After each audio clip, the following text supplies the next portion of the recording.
Okay, we're going to talk about an arrangement for Be Thou My Vision. So we're going to keep it in the key of C. We're going to use G position chords in the capo. So just to refresh your memory, if we were down here playing a G chord, and we were to move that up, G sharp A sharp B, C,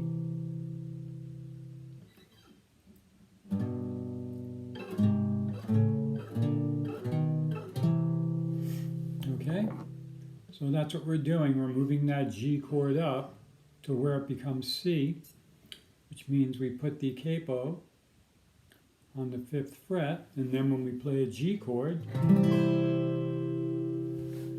it looks like a G, but it's a C. Okay? So I just wanted you to understand how we get there. So let's just get into it. Hopefully this song is coming along nicely for you. We'll talk a lot today about the fingerings, particular fingerings that I'm going to suggest to make this as legato as possible. You do want a song like this to have that legato, or that smooth connected feeling. Works well with this. So we're starting in measure 1. We have the G chord, 3, 2, open, open. And then what I'm doing is with my first finger, I'm getting that A note.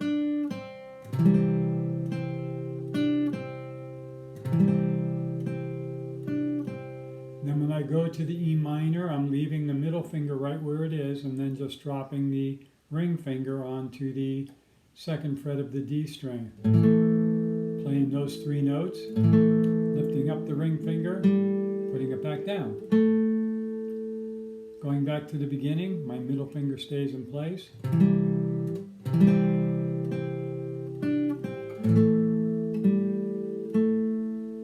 Okay?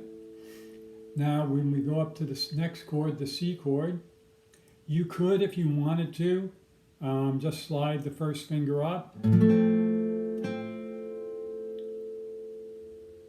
then what I would do there is then go to the D with my thumb, and then to the G chord. So from the beginning we'd have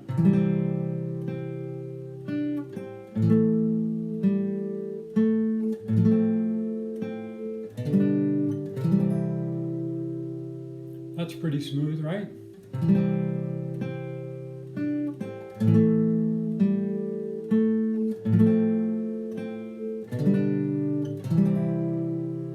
Coming up that C chord. Oh,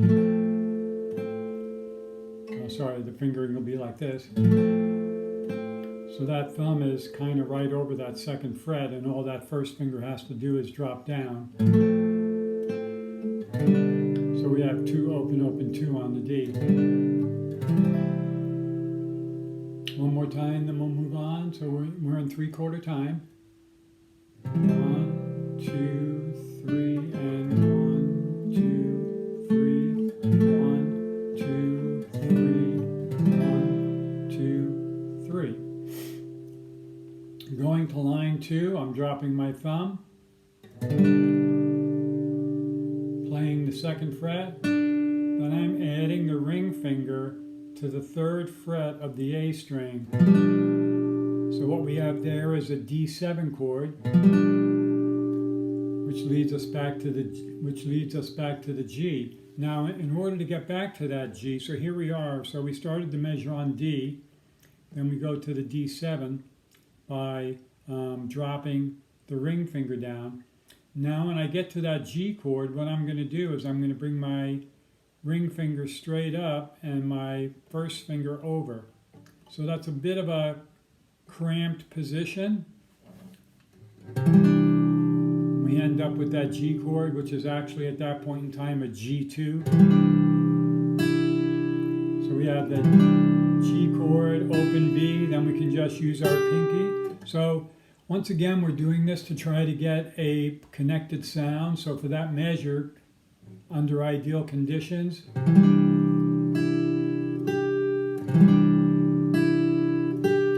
now when you're strumming down on that G chord, you can strum down to the melody note, that second fret, and then just leave the leave the pick resting on that B string, and then just continue to actuate it, and then play the B string again.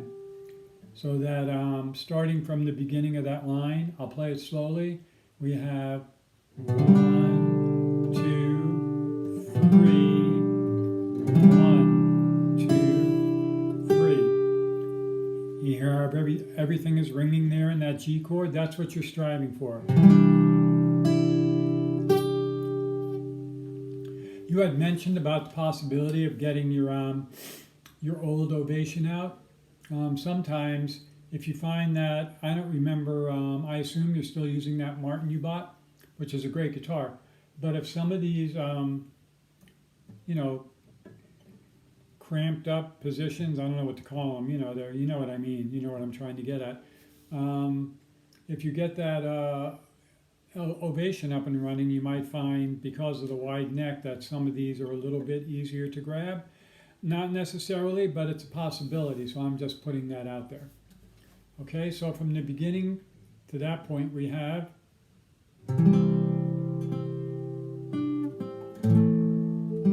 sliding, 2, 3,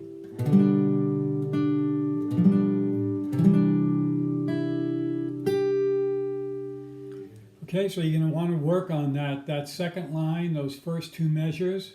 Because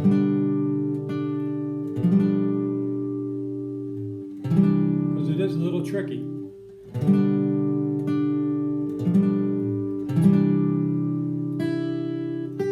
Everything ringing once again. Okay, and then all we have to do is, we have the pinky already down. And so we're going to drop the ring finger and bring up the second finger to play the C2 chord. And our pinky is already on the melody.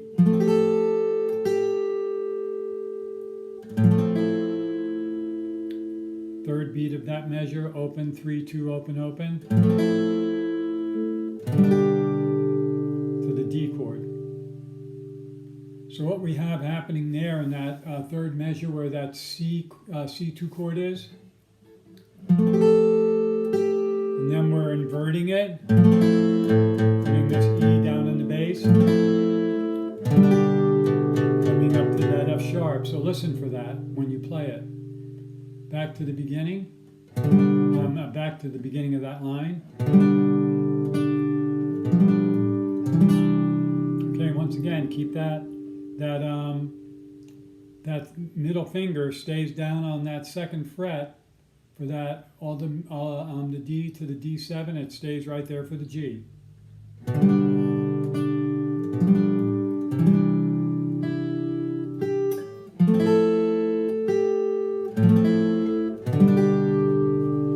When you're playing these legato tunes, these tunes that are really best performed and played with this smooth and connected sound, really pay attention to that when you're playing your chords. Really listen for the notes to be ringing. Practice it very slowly. This is a song that can be played slow. It's a ballad, so there's no need to try to put any speed on this. To interpret this properly, you just want it to be very, very pretty. Okay? So I'm going to play it from the beginning up to there, then we'll move on. 1, 2, 3. 2,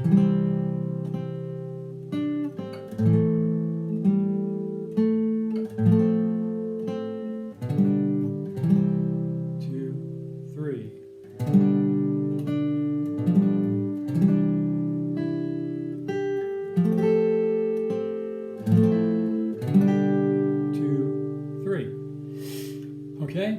We come to the next line, the E minor, 1, 2, and 3, and, okay? 1, 2, and 3, and. Now we can just slide that middle finger up again for the C major 7.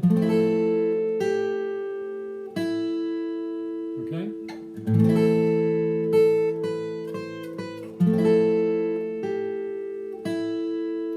Now this is another one, this is gonna, when we get to the G again, the next G there, it's gonna be another one of those kind of cramped up positions eventually. So I'm just dropping straight down out of that C. Just coming. Now if that's uncomfortable, you can go to this. Okay?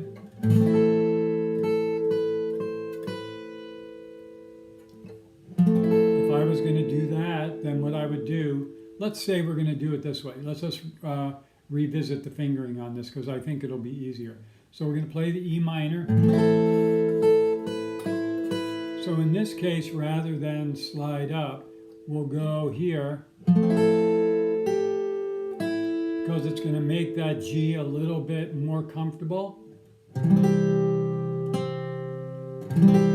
have the G, we're strumming down to the B string, 3rd fret, picking the open G, and then we've got to bring our pinky over. That's where it gets a little cramped, onto the 4th fret. Okay? If you do that correctly, you'll actually have the remnants of that dissonance between the open G and that F sharp. You can hear when they're played together, that creates a dissonance because they're only a half step apart. But in the context of the song, it's fleeting and actually kind of pretty to my ear. Okay? And right from there, we leave the ring finger where it is, and we can drop into the C, open D. 1, 2, 3. Okay, I'm going to play that entire line.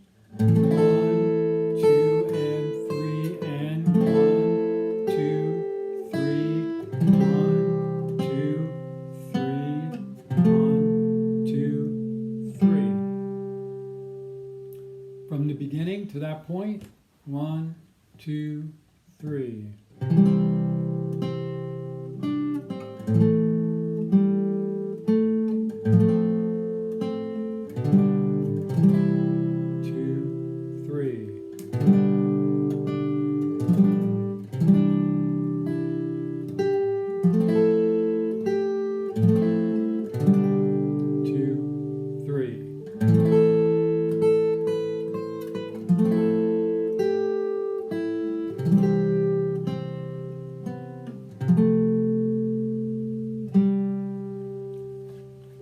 Okay, so when I was playing that, I noticed that,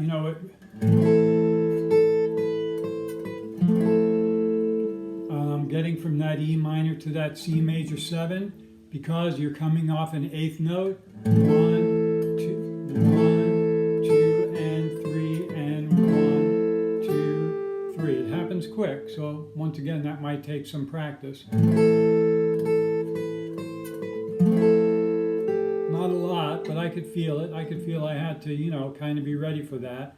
It's not a huge move. It's more about the fact that you don't have much time to do it.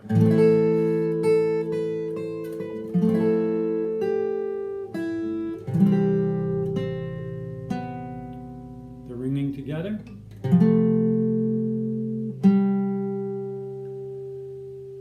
Getting to the last line. Our ring finger stays where it is. We're back on the G chord. Once again, we can strum down to the G, and then just follow through. Now, the next chord is kind of optional. If you wanted to, you could just stay on the G chord there and just pick that 3. But what I did is I kind of like putting in a passing bass note. So I have 2, 0, 0, 0, 3. So what that's doing is that G, we have a G chord there, and the chord in the next measure is E minor. So I'm kind of playing a passing bass tone from the G to the F sharp right there, and then down to the E. So that's what I'm trying to accomplish. Like that. 2, open, open, open, 3. Once again, creates a dissonance, which I'm a fan of because you have an F sharp here and a G there. There's an open G in the chord. Once again, it's fleeting.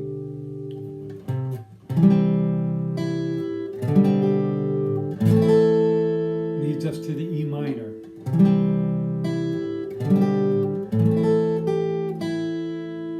Okay, so the timing there, 1, 2, 3, 1 and 2. Then I put the 2 open strings, the D and the G. And once again, what I'm doing is I'm trying to create a bass line that's going from that D to the C note in the next measure.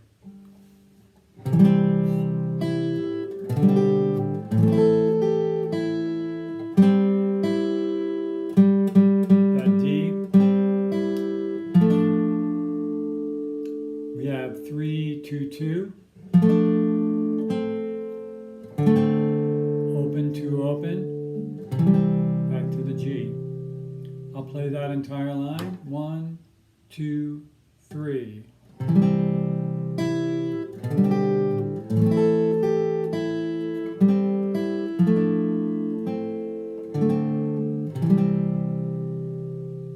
Okay, going back up to the top, I want to point out a couple of things. We're back to the top.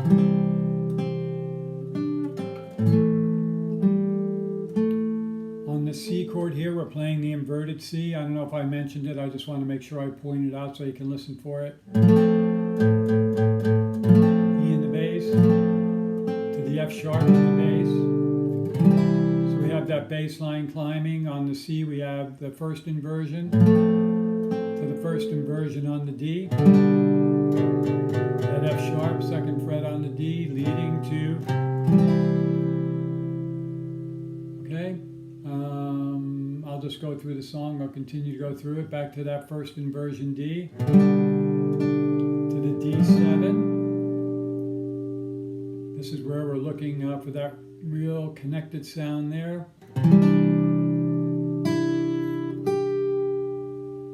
Okay. 2, 3, E minor.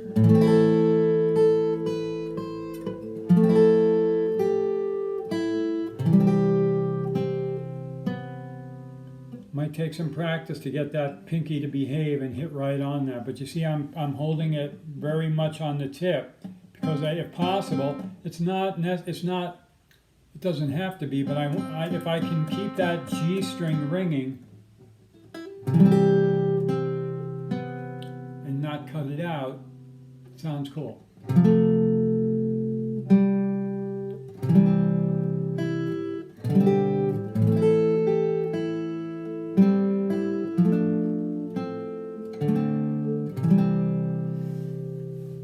Okay, so that's a good starter arrangement for that. If for some reason, I kept it in C because that's the key that we've been playing it in. If for some reason, once again on your guitar, that feels a little cramped, you can just move the capo down, 2nd fret, 3rd fret, whatever. But the play along is going to be in with the capo on the 5th fret. Okay, I'll do it one more time all the way through. 1, 2, 3.